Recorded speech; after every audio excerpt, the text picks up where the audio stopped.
हाय, good morning. आज हम लोग बात करेंगे हैंड इंजरी के बारे में। हैंड इंजरी कैसे होता है, क्या होता है, क्यों होता है और इसमें किन किन बातों का ध्यान रखना है और इलाज के लिए किसके पास जाना है, इलाज के बाद क्या एक्सपेक्ट करना है, ये सब कुछ आज हम डिस्कस करेंगे। हैंड किसे कहते हैं? हैंड मतलब हाथ। हिंदी में हैंड पूरे आर्म को कहते हैं, पूरे अपर लिम्ब को कहते हैं, लेकिन हिंदी मेडिकल टर्म्स में हैंड कहते हैं कलाई के नीचे के हिस्से को। तो कलाई के नीचे के हिस्से को हैंड कहते हैं। हैंड इंजरी को अलग से देखने की ज़रूरत क्यों है? हैंड बेसिकली आदमी का, किसी भी व्यक्ति का वर्किंग एसेट होता है। वो कितना काम करता है, क्या कमाता है, कितना सब कुछ उसके हाथ की काबिलियत पे निर्भर करता है। एक मज़दूर के लिए उसका हाथ उसकी कमाई का ज़रिया होता है। तो हाथ को एक अलग परिप्रेक्ष्य में देखने की ज़रूरत है, हाथ की इंजरीज़ को एक अलग परिप्रेक्ष्य में देखने की ज़रूरत है। हैंड इंजरी बेसिकली कैसे हो सकता है? फैक्ट्री में काम करते वक्त या किसी धोखे से दरवाजे में कुचल जाने के वक्त, फैक्ट्री में काम करते वक्त किसी मशीन के अंदर हाथ आ जाने पर, या कभी ऐसे ही बॉक्सिंग मारते वक्त कभी कभी यहाँ फ्रैक्चर हो जाता है, या फिर कहीं चोट लग जाने पे, कहीं एक्सीडेंट हो जाने पे, इन सभी चीज़ों में हैंड इंजरी हो सकता है। फैक्ट्री वर्कर्स में हैंड इंजरी बहुत कॉमन है। वहाँ पे हाथ अक्सर मशीन के अंदर चला जाता है और हाथ कुचल जाता है।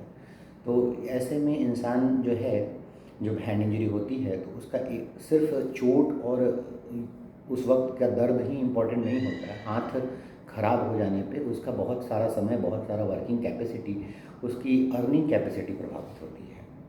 हैंड की बायोमैकेनिक्स में अगर हम जाएँ तो हैंड में बोन्स होते हैं, टेंडन्स होते हैं, नर्व्स होते हैं। टेंडन्स भी फ्लेक्सर टेंडन्स होते हैं, एक्सटेंसर टेंडन्स होते हैं। फ्लेक्सर टेंडन्स का काम हाथ को नीचे ले जाना है, एक्सटेंसर टेंडन का काम हाथ को ऊपर ले जाना है।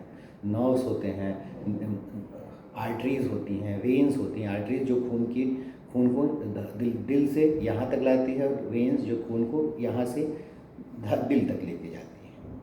तो अगर मान लिया धोखे से किसी का हाथ कट गया, यहाँ से कट गया, उंगली कट गई, पूरी तरह से कट गया, पूरी तरह से कट गया, तो उनको भी जोड़ा जा सकता है। अगर समय रहते वो अगर सही जगह पे पहुँच जाए तो पूरी तरह से कटे हाथों को भी जोड़ा जा सकता है।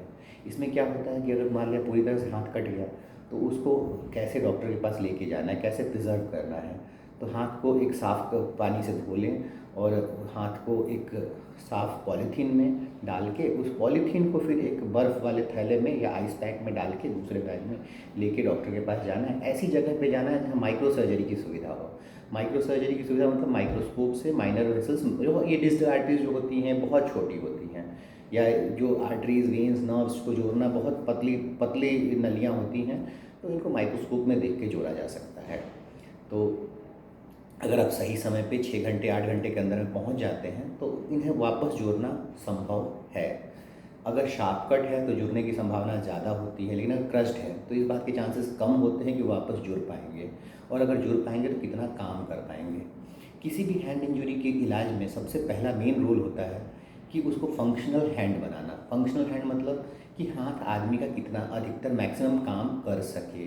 तो हमारा गोल होता है हैंड इंजरी में फंक्शनल हैंड देना। तो अगर मान लिया हैंड है, हैंड स्टिफ हो गया है, तो उसको फिर स्टिफनेस ब्रेक करना है, नर्व सेंसेशन चली गई हैं तो नर्व्स को जोड़ना है, टेंडन्स को जोड़ना है। और हैंड इंजरी में सिर्फ सर्जरी इंपॉर्टेंट नहीं है, सर्जरी के बाद जो होता है पोस्ट सर्जिकल रिहेबिलिटेशन, वो भी बहुत इंपॉर्टेंट है। पोस्ट सर्जिकल रिहेबिलिटेशन के लिए आपको रेगुलर फिजियोथेरेपी में जाना होगा, फिजियोथेरेपी करना होगा। हैंड थेरेपिस्ट एक अलग ब्रांच है। तो हैंड इंजरी, अब अगला सवाल होता है हैंड इंजरी के लिए जाएँ किसके पास? अगर सिर्फ बोनी इंजरी है तब तो आप एक ऑर्थोपेडिक सर्जन के पास जा सकते हैं, लेकिन अगर बोनी इंजरी के साथ साथ और भी टेंडन्स हैं, नर्व्स हैं, सॉफ्ट टिश्यू की डिग्लविंग है, मान लिया क्रस्ट हैंड है, सॉफ्ट टिश्यू गायब है, तब आपको बेस्ट मैनेजमेंट के लिए एक हैंड सर्जन या एक प्लास्टिक सर्जन ही आपकी हेल्प करेगा। एक प्लास्टिक सर्जन क्या करता है? प्लास्टिक सर्जन पहले अगर मान लो सॉफ्ट टिश्यू इंजरी है तो सॉफ्ट टिश्यू को कवर करेगा, उसके बाद उसमें टेंडन्स, नर्व्स, आर्टरीज अगर सिंगल स्टेज में हो सकता है तो सिंगल स्टेज में जोड़ेगा, नहीं तो फिर सेकंड स्टेज में, नेक्स्ट स्टेज में जोड़ेगा, और हाथ को आपका एक फंक्शनल हैंड बनाएगा ताकि आप उस हाथ से काम कर सकें और अपने जीवन को आगे बढ़ा सकें। हैंड इंजरी के बारे में आज हम इतना ही बात करें, बेस्ट बात करेंगे। इन द एंड हम यही पे कहेंगे कि किसी भी हैंड इंजरी के लिए आप किसी अच्छे सेंटर पे, किसी अच्छे प्लास्टिक सर्जन के पास जाएं, उनसे मिलें और अपना इलाज कराएं, क्योंकि हाथ आपका वर्किंग फोर्स है। Thank you.